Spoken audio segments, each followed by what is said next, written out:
কেন এমন হয় যে একই পরিমাণ অর্থ হাতে পেয়েও একজন মানুষ ধীরে ধীরে আর্থিক স্বাধীনতার দিকে এগিয়ে যায়, আর অন্যজন যতই উপার্জন করুক না কেন সবসময় মনে হয় কিছু একটা কম রয়েছে?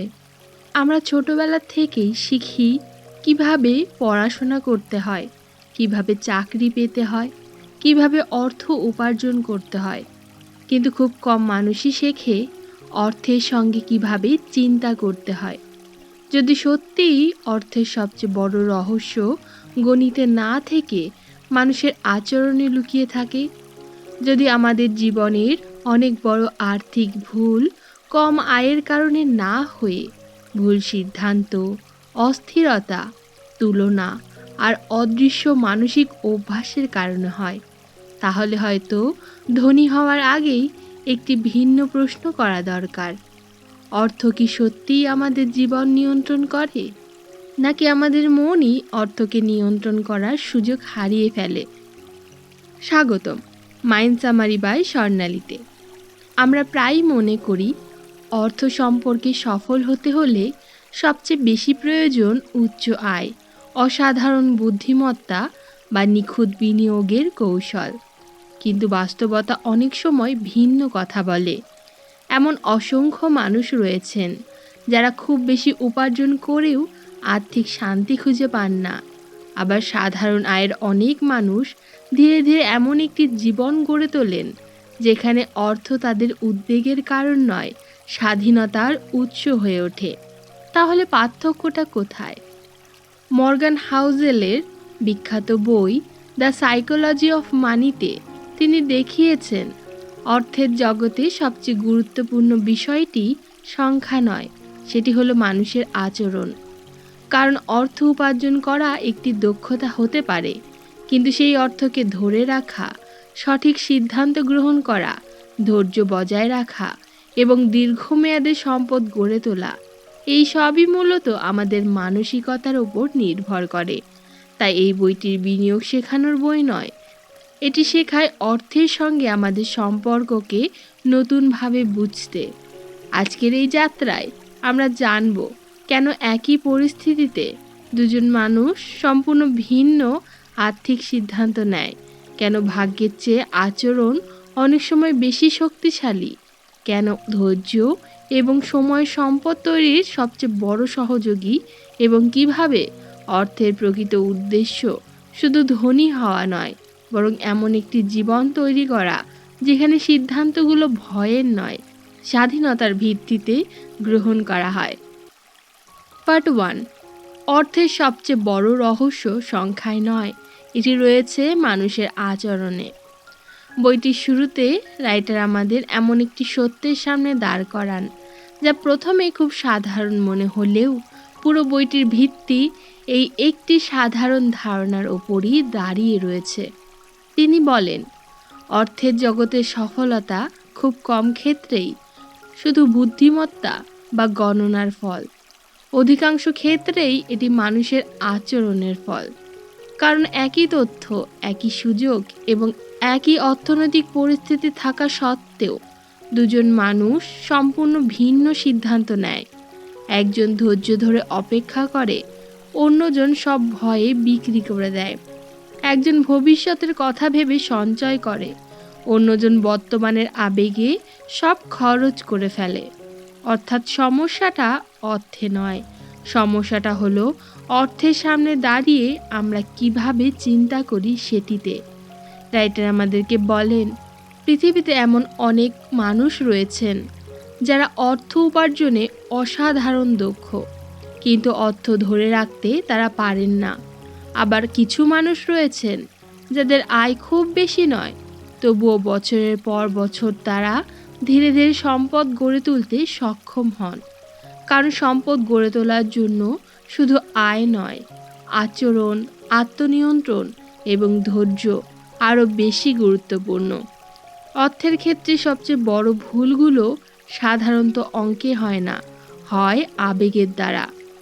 যখন মানুষ লোভে সিদ্ধান্ত গ্রহণ করে, যখন অন্যের সঙ্গে নিজের তুলনা করতে শুরু করে, অথবা যখন মুহূর্তের উত্তেজনায় ভবিষ্যৎকে ভুলে যায়, তখন অর্থ ধীরে ধীরে তার হাতছাড়া হতে শুরু করে। এই কারণেই একটি গুরুত্বপূর্ণ বিষয়কে তুলে ধরেন। প্রত্যেক মানুষের অর্থ নিয়ে ভাবার ধরন আলাদা, কারণ আমরা সবাই ভিন্ন ভিন্ন পরিবারে বড় হয়েছি, ভিন্ন সময়ে অর্থের অভিজ্ঞতা পেয়েছি এবং ভিন্ন বাস্তবতা দেখেছি। যে মানুষ ছোটবেলায় অর্থের অভাব দেখেছে, সে হয়তো সারা জীবন অতিরিক্ত সঞ্চয় করতে চাইবে। আবার যে মানুষ সব সময় প্রাচুর্যের মধ্যে বড় হয়েছে, সে হয়তো ঝুঁকিকে খুব সহজভাবে মেনে নেবে। তাই অর্থ নিয়ে মানুষের সিদ্ধান্তকে শুধু সঠিক বা ভুল বলে বিচার করা যায় না। সেই সিদ্ধান্তের পেছনে থাকে বছরের পর বছর ধরে গড়ে ওঠা অভিজ্ঞতা, ভয় এবং বিশ্বাস। তারপর বইটিতে রাইটার একটি অসাধারণ ধারণাকে তুলে ধরেন, সেটি হলো লাক এবং রিস্ক। আমরা প্রায়ই সফল মানুষদের দেখে ভাবি তারা সব কিছুতে খুব নিখুঁত, আবার ব্যর্থ মানুষদের দেখে ধরে নেই তারা নিশ্চয়ই ভুল সিদ্ধান্ত নিয়েছিল। কিন্তু বাস্তবতা এতটাও সরল নয়। অনেক সময় একই রকম সিদ্ধান্ত দুইজন মানুষকে দুরকম ফল দেয়, কারণ জীবনে ভাগ্যও আছে, তেমনি ঝুঁকিও রয়েছে। তাই তিনি বলেন, কোনো একজন মানুষের ফলাফল দেখে তার পুরো জীবনের নিয়ম তৈরি করা উচিত নয়, বরং আমাদের এমন এক নীতি অনুসরণ করা উচিত যা দীর্ঘ সময় ধরে কাজ করে, শুধুমাত্র একবারের সাফল্যের ওপর নির্ভর করে নয়। বইটির এই অংশে আরেকটি গভীর উপলব্ধি রয়েছে। আমরা সাধারণত অন্য মানুষের ফলাফল দেখি, কিন্তু তাদের যাত্রাপথ দেখি না। একজন বিনিয়োগকারীর বিশাল সম্পদ দেখে আমরা মুগ্ধ হই, কিন্তু বছরের পর বছর তার ধৈর্য, শৃঙ্খলা এবং অপেক্ষাকে আমরা দেখি না। একজন সফল উদ্যোক্তার অর্জনকে দেখি, কিন্তু তার অসংখ্য ব্যর্থতা এবং কঠিন সিদ্ধান্তগুলো আমাদের চোখ এড়িয়ে যায়। তাই মর্গান বলেন, যদি আপনি শুধু ফলাফল অনুকরণ করেন, তাহলে আপনি প্রায়ই ভুল করবেন। যদি আচরণ অনুকরণ করেন, তাহলে দীর্ঘমেয়াদে সফল হওয়ার সম্ভাবনা অনেকাংশেই বেড়ে যায়। এই প্রথম অংশে তিনি আমাদের সবচেয়ে বড় যে শিক্ষা দেন, তা হলো অর্থকে বোঝার আগে নিজেকে বোঝা অত্যন্ত জরুরি। কারণ আপনি যদি নিজের আবেগ, ভয়, লোভ এবং সিদ্ধান্ত নেওয়ার অভ্যাসকে নিয়ন্ত্রণ করতে না পারেন, তাহলে পৃথিবীর সেরা বিনিয়োগের সুযোগও আপনাকে দীর্ঘমেয়াদে ধনী করতে পারবে না। কিন্তু যদি আপনি নিজের আচরণকে নিয়ন্ত্রণ করতে শেখেন, তাহলে সাধারণ আয় এবং সাধারণ সুযোগ থেকেও অসাধারণ আর্থিক ভবিষ্যৎ তৈরি করা সম্ভব। হয়তো এই কারণেই অর্থের প্রকৃত খেলা ব্যাংকের অ্যাকাউন্টে শুরু হয় না, এটি শুরু হয় মানুষের মনের ভেতরে। আর যে মানুষ নিজের মনকে নিয়ন্ত্রণ করতে শেখে, সে একদিন অর্থকেও সঠিক পথে পরিচালনা করতে শেখে। পার্ট 2, ছোট ছোট সিদ্ধান্তই বড় সম্পদের ভিত্তি তৈরি করে। এর আগে প্রথম অংশে মর্গান দেখিয়েছেন অর্থের সবচেয়ে বড় রহস্য মানুষের আচরণে রয়েছে। এই অংশে তিনি ব্যাখ্যা করেন কোন অভ্যাসগুলো ধীরে ধীরে একজন মানুষকে আর্থিকভাবে শক্তিশালী করে তোলে। আশ্চর্যের বিষয় হলো, এই অভ্যাসগুলো কোনোটি খুব জটিল নয়, বরং এতটাই সাধারণ যে আমরা প্রায় সেগুলোর গুরুত্ব বুঝতে পারি না। তিনি প্রথমেই বলেন, ধনী হওয়া এবং ধনী থাকা এই দুটো সম্পূর্ণ আলাদা দক্ষতা। অনেক মানুষ জীবনে একবার বড় অঙ্কের টাকা উপার্জন করতে পারেন, কিন্তু সেই অর্থ বছরের পর বছর ধরে রাখা, বাড়ানো এবং ভবিষ্যতের জন্য সুরক্ষিত রাখা অনেক বেশি কঠিন। কারণ ধনী হওয়ার জন্য পরিশ্রম লাগে, কিন্তু ধনী থাকার জন্য লাগে আত্মনিয়ন্ত্রণ। তাই তিনি বলেন, সম্পদ তৈরি করার চেয়ে সম্পদ ধরে রাখার মানসিকতা আরও বেশি মূল্যবান। এরপর আসে বইটির অন্যতম গুরুত্বপূর্ণ একটি শিক্ষা, আর সেটি হলো কম্পাউন্ডিং বা চক্রবৃদ্ধির শক্তি। আমরা প্রায়ই দ্রুত ফলাফল চাই, কয়েক মাসের মধ্যে বড় লাভ, অল্প সময়ের মধ্যে বড় সাফল্য, এইসবের পেছনেই ছুটতে থাকি অবিরাম। কিন্তু মর্গান বলেন, পৃথিবীর সবচেয়ে বড় সম্পদ সাধারণত একদিনে তৈরি হয় না, এটি তৈরি হয় দীর্ঘ সময় ধরে ছোট ছোট সিদ্ধান্তের মাধ্যমে।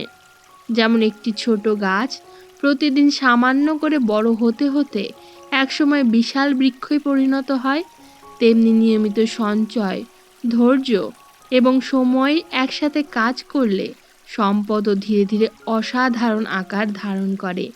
এরপর তিনি সেভিংস বা সঞ্চয় নিয়ে একটি ভিন্ন দৃষ্টিভঙ্গি তুলে ধরেন। তার মতে সঞ্চয়ের উদ্দেশ্য শুধু ভবিষ্যতের জন্য অর্থ জমিয়ে রাখা নয়, সঞ্চয়ের আসল উদ্দেশ্য হলো নিজের জন্য স্বাধীনতা কেনা। যখন আপনার কাছে কিছু সঞ্চিত অর্থ থাকে, তখন আপনি শুধু খরচ করার ক্ষমতা পান না, বরং সিদ্ধান্ত নেওয়ার স্বাধীনতাও পান। আপনি এমন কাজকে না বলতে পারেন যা আপনার মূল্যবোধের সঙ্গে যায় না। আপনি তাড়াহুড়ো করে সিদ্ধান্ত নিতে বাধ্য হন না। অর্থাৎ সঞ্চয় আপনাকে শুধু নিরাপত্তা দেয় না, দেয় মানসিক শান্তিও। এরপর বইটিতে তিনি রিজনেবল অ্যান্ড রেশনাল ধারণাটি ব্যাখ্যা করেন। তিনি বলেন, অর্থের ক্ষেত্রে সবসময় সবচেয়ে নিখুঁত বা গাণিতিকভাবে সেরা সিদ্ধান্ত নেওয়া সম্ভব নয়। অনেক সময় এমন সিদ্ধান্তই ভালো যেটি আপনাকে দীর্ঘ সময় ধরে মানসিকভাবে স্থির রাখবে। কারণ এমন একটি পরিকল্পনা যেটি আপনি 20 বছর ধরে অনুসরণ করতে পারবেন, সেটি অনেক বেশি মূল্যবান তুলনায় এমন নিখুঁত পরিকল্পনার যা আপনি 6 মাসেও ধরে রাখতে পারবেন না। মর্গান বলেন, অন্যের সঙ্গে নিজের তুলনা করা সম্পদের সবচেয়ে বড় শত্রু, কারণ মানুষের ইচ্ছার শেষ নেই। আপনি যখন অন্যের জীবনকে নিজের মানদণ্ড হিসেবে বানিয়ে ফেলেন, তখন আপনার আয় যতই বাড়ুক না কেন, সন্তুষ্টি কখনোই আসবে না। তাই তিনি শেখান, প্রকৃত সম্পদ অনেক সময় চোখে দেখা যায় না। যে অর্থ আপনি খরচ করেননি, যে বিনিয়োগ আপনি ধৈর্য ধরে ধরে রেখেছেন, যে সঞ্চয় আপনাকে ভবিষ্যতে নিরাপত্তা দেবে, সেগুলোই আসল সম্পদ। বিলাসিতা নয়, অদৃশ্য নিরাপত্তায় একজন মানুষকে সত্যিকারের ধনী তৈরি করে। এই অংশের শেষে রাইটার একটি অসাধারণ উপলব্ধি দিয়ে যান। ফাইন্যান্সিয়াল সাকসেস কোনো একটি বড় সিদ্ধান্তের ফল নয়, এটি শত শত ছোট সিদ্ধান্তের সমষ্টি। অপ্রয়োজনীয় খরচ থেকে নিজেকে থামানো, নিয়মিত সঞ্চয় করা, ধৈর্য ধরে অপেক্ষা করা, তুলনার বদলে নিজের লক্ষ্যকে গুরুত্ব দেওয়া এবং সময়কে নিজের সবচেয়ে বড় সহযোগী বানানো। কারণ শেষ পর্যন্ত সম্পদ তাদের কাছেই স্থায়ী হয় যারা দ্রুত ধনী হওয়ার চেষ্টা করে না, বরং প্রতিদিন একটু একটু করে সিদ্ধান্ত নিতে শেখে। পার্ট 3, অর্থের আসল উদ্দেশ্য ধনী হওয়া নয়, স্বাধীন হওয়া। বইটির এই শেষ অংশে এসে মর্গান আমাদের অর্থ সম্পর্কে সবচেয়ে গুরুত্বপূর্ণ উপলব্ধিটি করিয়ে দেন। তিনি বলেন, মানুষ প্রায়ই অর্থকে একটি গন্তব্য হিসেবে দেখে। আরও বেশি উপার্জন, আরও বেশি সম্পদ, আরও বেশি বিলাসিতা। কিন্তু বাস্তবে অর্থের সবচেয়ে বড় মূল্য তার পরিমাণে নয়। অর্থের সবচেয়ে বড় মূল্য হলো এটি আপনাকে কতটা স্বাধীনতা দিতে পারে। কারণ পৃথিবীর সবচেয়ে বড় বিলাসিতা দামি বাড়ি বা গাড়ি নয়, বরং এমন একটি জীবন যেখানে আপনি নিজের সময়, নিজের সিদ্ধান্ত এবং নিজের ভবিষ্যৎ নিজেই নির্ধারণ করতে পারেন। এই কারণেই তিনি এনাফ শব্দটির ওপর বিশেষ গুরুত্ব দেন। তার মতে মানুষের জীবনে এমন একটি সীমা থাকা দরকার যেখানে সে বলতে পারে, এটাই আমার জন্য যথেষ্ট।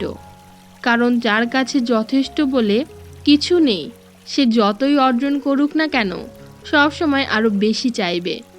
এই অন্তহীন চাওয়ায় মানুষকে অপ্রয়োজনীয় ঝুঁকি নিতে বাধ্য করে।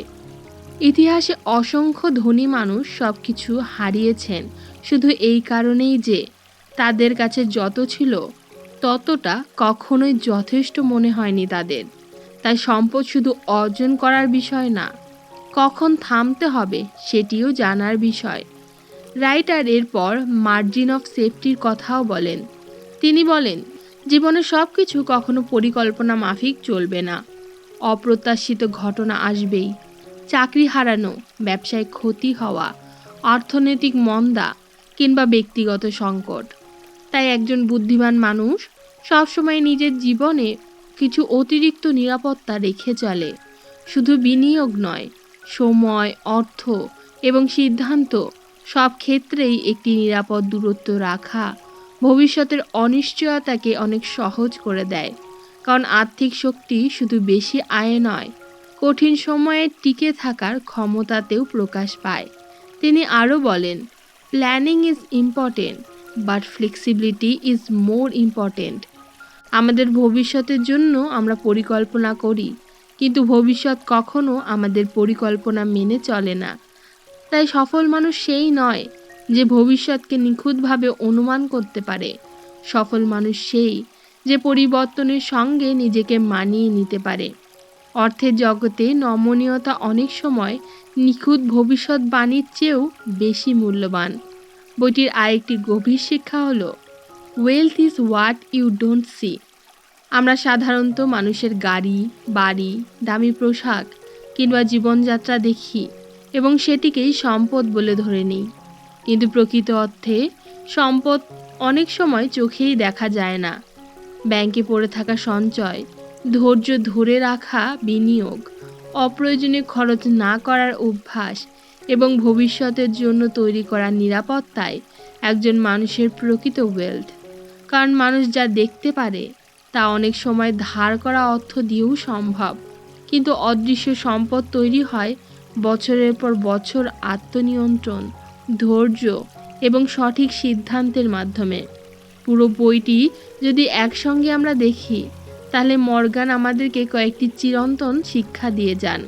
অর্থের ক্ষেত্রে আচরণ বুদ্ধিমত্তার চেয়েও শক্তিশালী, ধৈর্য দ্রুত লাভের চেয়েও বেশি মূল্যবান, চক্রবৃদ্ধির শক্তিকে সময় দিতে হয়, সঞ্চয় শুধু অর্থ জমায় না, স্বাধীনতাও তৈরি করে। অন্যের সঙ্গে তুলনা নয়, নিজের লক্ষ্যই সবচেয়ে বেশি গুরুত্বপূর্ণ। আর সম্পদের প্রকৃত মূল্য বিলাসিতায় নয়, মানসিক শান্তি এবং সিদ্ধান্ত নেওয়ার স্বাধীনতায় রয়েছে। হয়তো এই কারণেই দ্য সাইকোলজি অফ মানি কোনো বিনিয়োগের নিয়মের বই নয়, এটি মানুষের মনের বই। এটি শেখায় অর্থকে নিয়ন্ত্রণ করার আগে নিজের চিন্তা, আবেগ এবং অভ্যাসকে নিয়ন্ত্রণ করতে হয়। কারণ আপনি যতই উপার্জন করুন না কেন, যদি আপনার মানসিকতার পরিবর্তন না হয়, তাহলে অর্থও আপনার জীবন পরিবর্তন করতে সক্ষম হবে না। শেষ পর্যন্ত বইটি আমাদেরকে একটি প্রশ্নের সামনে দাঁড় করিয়ে দেয়। আপনি কি শুধু আরও বেশি অর্থের পেছনে ছুটবেন, নাকি এমন একটি জীবন গড়বেন যেখানে অর্থ আপনাকে শান্তি, স্বাধীনতা এবং নিজের মতো করে বাঁচার সাহস দেবে? কারণ জীবনের শেষে মানুষ সবচেয়ে বেশি ধনী হয় না যার ব্যাংক অ্যাকাউন্ট সবচেয়ে বড়, বরং সেই মানুষ যে অর্থকে কখনো নিজের প্রভু হতে দেয়নি, বরং তাকে নিজের জীবনের একটি শান্ত, স্থির এবং বিশ্বস্ত সহযাত্রীতে পরিণত করেছে। আজকের ভিডিও থেকে যদি একটি শিক্ষা মনে রাখতে চান, তাহলে সেটি হোক, অর্থ উপার্জন আপনাকে ধনী করতে পারে, কিন্তু অর্থ সম্পর্কে সঠিক মানসিকতায় আপনাকে আর্থিকভাবে স্বাধীন করে। তাই আজ থেকে শুধু আয় বাড়ানোর নয়, নিজের সিদ্ধান্ত, ধৈর্য এবং অর্থের প্রতি দৃষ্টিভঙ্গিকেও বদলাতে শুরু করুন। আমি স্বর্ণালী, আপনি দেখছেন মাইন্ড সামারি বাই স্বর্ণালী। এমন আরও গভীর, শান্ত এবং জীবন উন্নয়নমূলক বইয়ের সারাংশ পেতে ভিডিওটি লাইক করুন, শেয়ার করুন এবং চ্যানেলটি সাবস্ক্রাইব করে রাখুন। আবারও দেখা হবে প্রোডাক্টিভিটির নতুন কোনো একটি অধ্যায়ে।